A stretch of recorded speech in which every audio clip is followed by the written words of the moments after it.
یه ویدیوش خب نزدیک 21 میلیون ویو خورده. بیا نشون بده. ببینید این ویدیوش که از همه جنجالی تره نزدیک 21 میلیون ویو خورده. نگاه دیدی درسته؟ Kate Yup rose to popularity in the mukbang community. I just found out who Kate Yup is, right? So I'm doing my little research on her, and I'm looking up Sergio. I forgot the other half that I wrote, but I searched up. Because I'm her stepmom? Because I didn't give birth to her?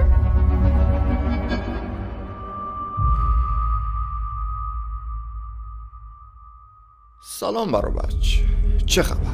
امشب اومدیم با یه ویدیوی فوق‌العاده عجیب و پشم‌ریزون که امیدوارم از این ویدیو لذت ببرید. توی این ویدیو قراره با هم راجع به یه چنلی حرف بزنیم که صاحب این چنل یه اتفاقی واسش افتاده و این چنل یه تئوری داره که واقعا تئوری این چنل میتونه شما رو فجیح بترسونه. پس حرف اضافی بسته، لایک، کامنت و سابسکرایب فراموش نشه، زنگوله بی در کنارش هم حتما بزنین و عشق منین. بریم سراغ ویدیو. این ماجرای ترسناک و عجیبی که قراره با هم راجبش حرف بزنیم مربوط میشه به یه چنلی به اسم کیت یاپ.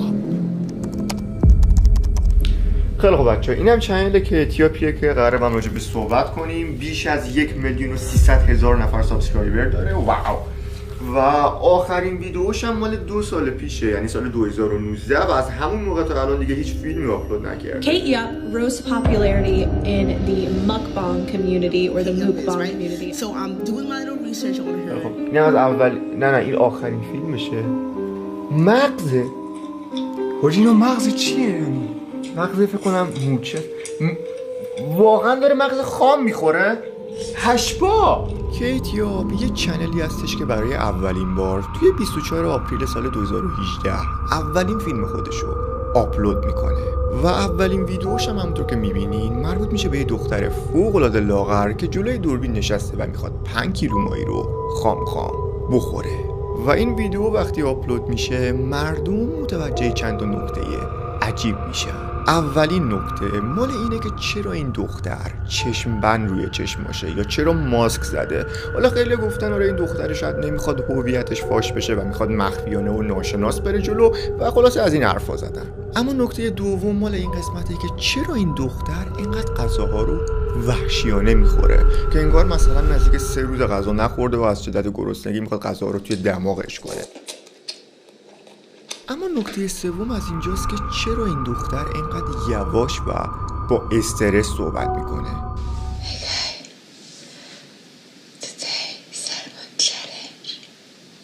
بعد از اینکه چند وقت میگذره و این کیت یاپ چند تا ویدیوی متفاوت و مختلف توی چنلش آپلود میکنه مردم متوجه یه سری نکته ها میشن، نکته های عجیب. اولین نکته همونطور که بهتون قبلا گفتم اینه که چرا این دختر یعنی کیت اینقدر غذاها رو غیر عادی و سریع میخوره که توی فیلم‌های قبلیش هم چند بار این صحنه دیده شده که این کیت غذاها رو خیلی غیر عادی و وحشیانه میخوره، به حدی که توی یکی از ویدیوهاش وقتی کیت مشغول خوردن غذا بود از شدت گرسنگی و تون غذا خوردن ناگهان 2 تا از دندونای کیت کنده میشن و میافتن و این قضیه واقعا خیلی عجیب بود. بعد از اینکه این ویدیوی کنده شدن دندونای کیت منتشر میشه مردم شروع میکنن به ساختن تئوری. اولین تئوری مربوط میشد به اینکه چرا این دختر یعنی کیت اینقدر گرسنگی میکشه و این گرسنگی کشیدن توی پیجای این مدلی که کارشون اینجور چیزاست که میشینن یه جا غذا میخورن و فیلم میگیرن یه چیز طبیعیه. مثلا طرف چند ساعت غذا نمیخوره، شاید هم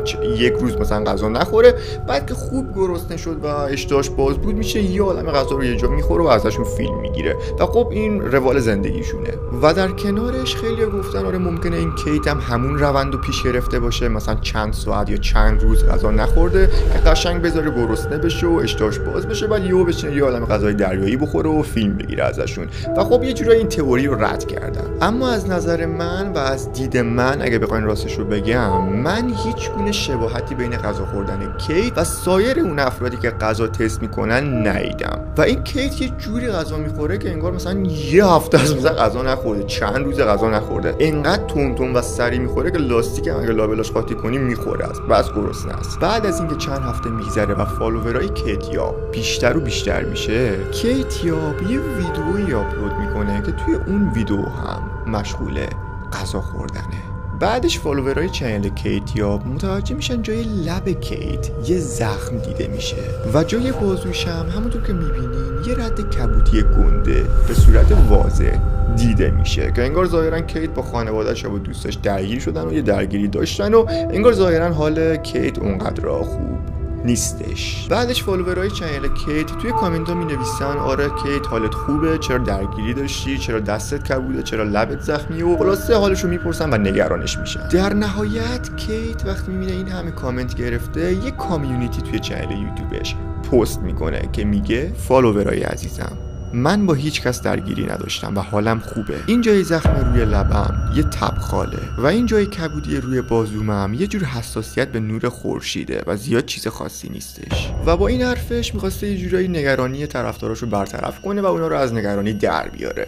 و فالوورای پیج کیت هم با خودشون میگن آره ممکنه کیت زمین خورده باشه، با خانواده‌اش با رفیقاش درگیر شده باشن و شوخی کرده باشن و خلاصه یه موضوعی بود که زیاد لازم نبود راجبش نگران بشن. اما چند هفته بعد یه سری از افراد میان به چنل کیت یاب یه تحقیق تخصصی و حرفه‌ای انجام میدن تا بفهمن آره این کیت یاب کیه و دقیقاً داره توی چنلش چی کار میکنه و ماجرا و پشت پرده این چنل از چه قراره. بعد از کلی تحقیق و ساخت تئوری این افراد ادعا میکنن که کیت یاب توسط چند شخص گروگان گرفته شده و اون چند شخص این کیت یاب رو مجبور میکنن که این فیلم ها رو به زور ضبط کنه و اون رد زخم روی لبش و اون رد کبودی روی بازوش حاصل درگیری بین کیت یاب و اون افراد گروگانگیر بوده. مثلا بهش زور گفتن اون انجام نداده و حالا درگیری به وجود اومده و میگن علت اینکه کیت اینقدر غذا رو تون و وحشیانه میخوره اینه که این افراد گروگانگیر چند روز به این کیت غذا نمیدن تا این کیت حسابی گرسنه بشه و تا حد مرگ گرسنه بشه و بعد از اینکه این کیت حسابی گرسنه شد میان یه عالمه غذای چرت و پرت و عجق و چندشاور جلوش قرار میدن و میگن آره اینا رو بخوره و چشماش هم میبندن و هم از این طریق یه پولی از یوتیوب در میارن و هم یه معروفیتی واسه خودشون درست میکنن. بعد حالا این افرادی که این تئوری ها رو مطرح کردن و این ادعا رو کردن دلیل محکم و قانع کننده ای نداشتن که این چیزا رو اثبات کنن، پس میان بیشتر تحقیق میکنن. این افراد وقتی میان ویدیوهای کیت رو ثانیه به ثانیه بررسی میکنن اونا متوجه میشن این دختر یعنی کیت از طریق حرکات دستش، متنای روی تصویر و هزار تا حرکات دیگه سعی میکنه به مردم بفهمونه که به کمک نیاز داره. برای مثال توی یکی از ویدیوهاش وقتی کیت مشغول خوردن غذاست که با انگشتاش یه سری ضربات خاصی رو به این ظرف میزنه که بعید میدونم این ضربات تصادفی باشن. بعد وقتی این افراد محقق میرن راجع به ضربات انگشتای کیت به اون ظرف توی اینترنت راجبش تحقیق میکنن متوجه میشن این ضربات یه جور کده. اما چه کدی؟ کد مورس. همونطور که میبینید این کدا حاصل نقطه و خطن و این کدا رو اگه مثلا چند تا آدم وارد باشن که مثلا راجع به این کدا اطلاعات کامل داشته باشن و بدونن چجوری استفاده میشه ازش، اگه این نقطه خطا رو کنار هم بذارن قشنگ میتونن با هم مکالمه کنن و ارتباط برقرار کنن. Alpha, Bravo, Charlie, Delta and so on. And by tuning up their instruments.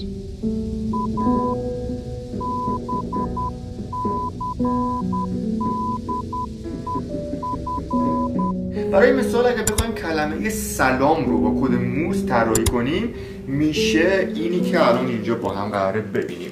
خیلی خوب، کلمه سلام به انگلیسی اچش ببینید اچش 4 تا نقطه داره. خب 1 2 3 4.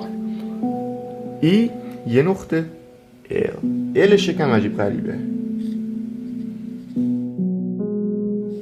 خیلی خب، این شکل‌های عجیب غریب و این نقطه خطایی که اینجا می‌بینیم بچه‌ها اینا چرت و پرت نیستن. اینا کد مورس هستن که این کدها در کنار هم کلمه سلام رو تشکیل میدن. و خلاصه اگه مثلا جملات بیشتری خواست بهش اضافه کنیم، مثلا میگه آره سلام خوبی چه خبر، باز بعد نقطه خط اضافه کنیم بهش و اون جمله رو تشکیل بدیم. حالا برگردیم سراغ کیت. اگه اینجا رو خوب دقت کنین متوجه میشین این ضربات انگشتای کیت به ظرف یه جور نقطه و خطه و این کدایی که کیت داشت با ضربات انگشتش بهمون منتقل میکرد و این محققین اومدن کنار هم گذاشتن و جمع آوریشون کردن، متوجه شدن این کدا یه جمله رو تشکیل میدن و اون جمله هم جمله‌ای نیست جز I need help.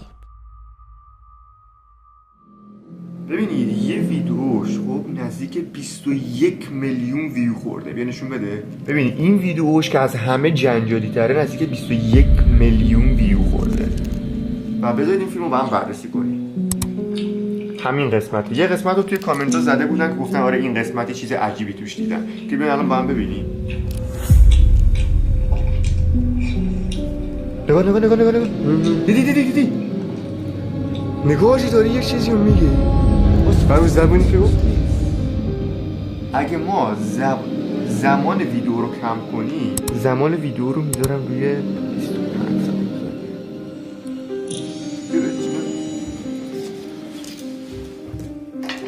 نکن الان ما ضرباتش رو با نقطه و خط ترسیم میکنیم. خب این یک ضربه این دو ضربه درسته؟ ضربه ها رو نقطه فرض کنیم بعد یه چیز دیگه کشید اونو خط فرض میکنیم. الان دو تا ضربه زد خب دو نقطه درسته؟ و اینجا دستشو کشید دیدی؟ و یه ضربه دیگه هم زد و یه ضربه هم الان زد درسته؟ دو تا ضربه هم الان زد.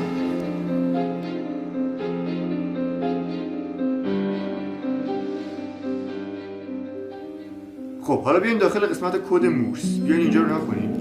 خب اینجا الان ما بذاریم اینا رو رسم کنیم ببینیم کدا چه معنی میدن. کدای اینجا الان دو تا نقطه چه معنی میتونه بده. بذاریم پیدا کنیم.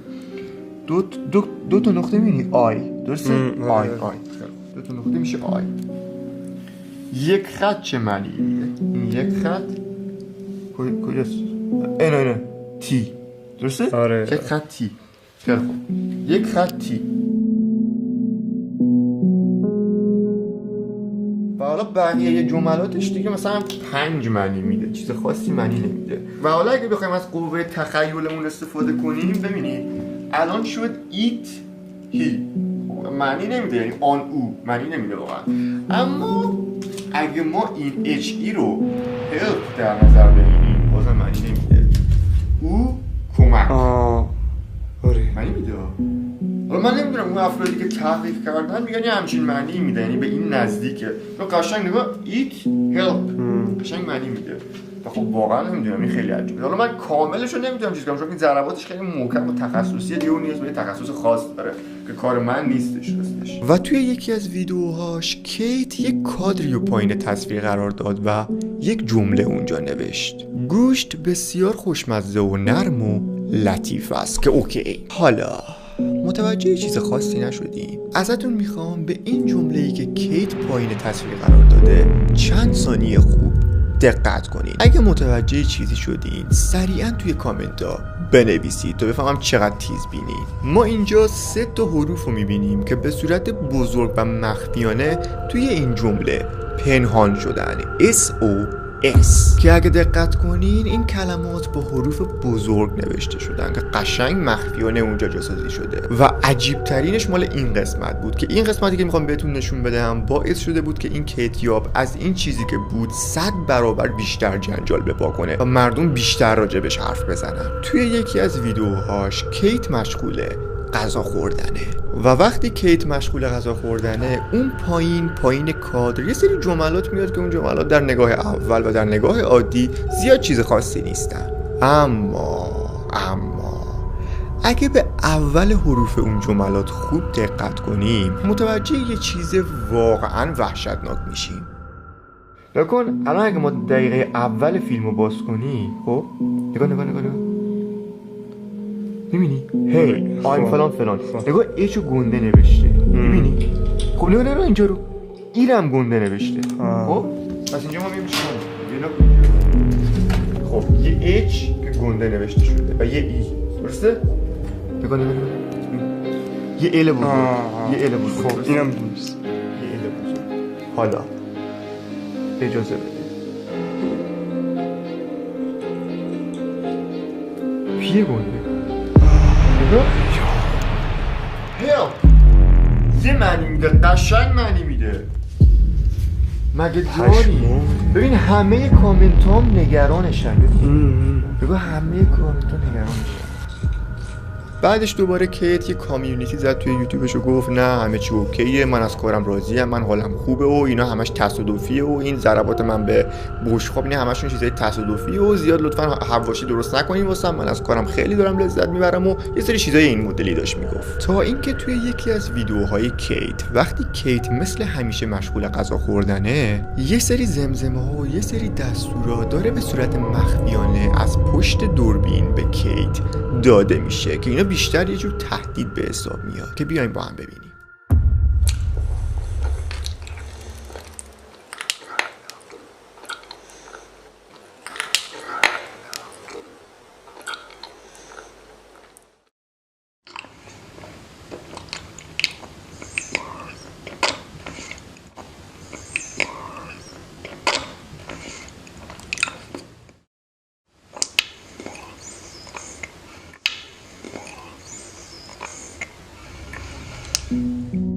بعد از اینکه کلی جنجال به پا میکنه این چنل و کلی آدم راجبش حرف میزنن و حسابی سر زبونو میفته، این چنل یعنی چنل کیت به مدت چند هفته هیچ گونه فعالیتی نمیکنه و فیلمی توی یوتیوبش آپلود نمیکنه. بعد مردم وقتی میبینن کیت به مدت چند هفته است که ویدیو نذاشته و ویدیو نمیذاره، با خودشون میگن وای نکنه این یارو گروگانگیر کیتو کشته، نکنه این یارو گروگانگیره وقتی فهمیده ما اینقدر راجبش حرف میزنیم و بو بردیم که این کیت گروگان گرفته شده، یه بلایی سر کیت آورده، اونو گم و گور کرده و خلاصه یه کاری باهاش انجام داده و از این حرفا میزنه. و مردم واسه اینکه خیلی نگران بودن اومدن زیر آخرین ویدیوی کیت حسابی کامنت گذاشتن و گفتن آره کیت کجایی، زنده ای، حالت خوبه، چه بلایی سرت آوردن و زنده ای، چیکار میکنی و از این حرفا. اما یکم میگذره که ناگهان کیت یه ویدیو توی چنلش آپلود میکنه با این تایتل: من هنوز زنده.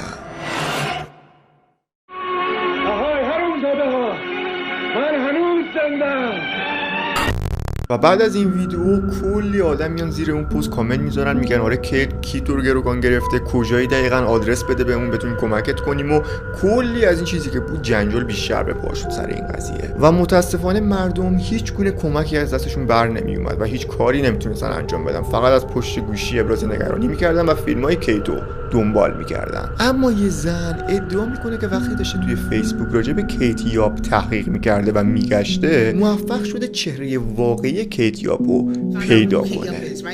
So I'm doing my little research on her and I'm looking up Sergio. I forgot the other half that I wrote, but I searched up Sergio on Google Images and I put up different photos, you know, and there was this one photo in particular that was linked to Facebook. It had Kate up and she was standing next to like a group of people. And it said something about the challenge room. So when I clicked on the photo, the tag said Kate Yup, and when I clicked on her name, it took us back to the Kate Yup page. So this could be her, but this is why I think it's her. Now in the photos, when I zoomed in on her fingers, it had the ring. She wears these rings in her mukbangs that, you know, when she eats, you can see them in the camera, and I'll include screenshots. The same rings I think she's on camera eating with are the same rings that must be on this girl with Kate Yup tagged.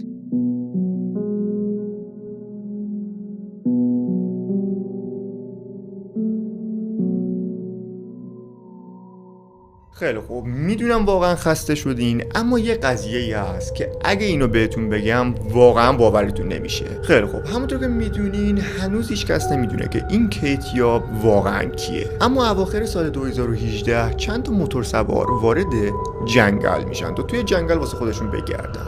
وقتی داشتن توی جنگل با موتور رانندگی میکردن، یهو متوجه شدن یه دختر توی جنگل تنهایی داره راه میره که ظاهرا داره فرار میکنه. یه دختر تنها توی جنگل عجیب نیست؟ عجیب ترش کجاست؟ الان بهتون میگم. خیلی ها ادعا میکنن که این دختری که توی جنگل دیده شده همون کیت یابه که وقتی با دوستاش اومده بوده توی جنگل تفریح کنه جا میمونه و متاسفانه توی جنگل تنها میمونه. بعدش این موتورسوارای احمق همونطور که دیدیم به این دختر توجهی نکردن و به راهشون ادامه دادن و اصلا نرفتن جاش که بهش کمک کنن. اما حالا بیایم با هم فرض کنیم اگه این دختر تنهایی توی جنگل داشته فرار میکرده و یهو در همون هنگامی یه ماشین وارد جنگل میشه و میبینه یه دختر داره فرار میکنه و اون دختر رو به زور سوار ماشین کردن و بردن، این یکم عجیب نمیشه؟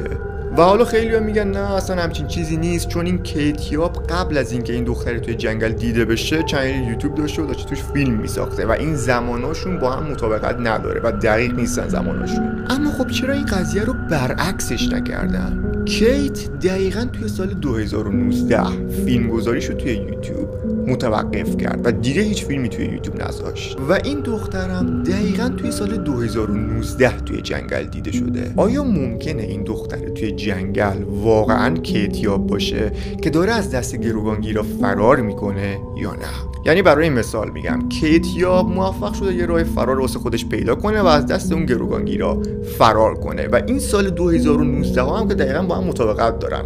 پس این دختر توی جنگل قطعاً ممکنه کیت یاب باشه که از دست گروگانگیرا فرار کرده و داره دنبال راه فرار میگرده و داره میره واسه خودش. و اگه دقت کنین اینقدر ترسیده بود این کیت یاب که اصلا از اون موتور سوارا درخواست کمک نکرد و یه راست داشت میرفت واسه خودش. و خلاصه بچه‌ها اصلا معلوم نیست که این دختر توی جنگل کیت یابه یا اون دختر توی فیسبوک کیت یابه و این قضیه از همون موقع تا الان ناجواب مونده و هیچ جوابی واسش وجود نداره. ولی این دختر توی جنگل واسه خودم خیلی عجیب بود. وقتی این ماجراشو برعکس کردم یه معنیای ریزی میداد. و اینکه خلاصه بچه‌ها اینم از این ویدیو بود، موضوع ویدیوی کیت یاب و امیدوارم ازش لذت برده باشین. درخواست زیاد بود و گفتم راجعش ویدیو بسازم. و اینکه مرسی که فیلمو تا اینجا تماشا کردین و عشق منین. تا فیلمای بعد، خدا نگهدار.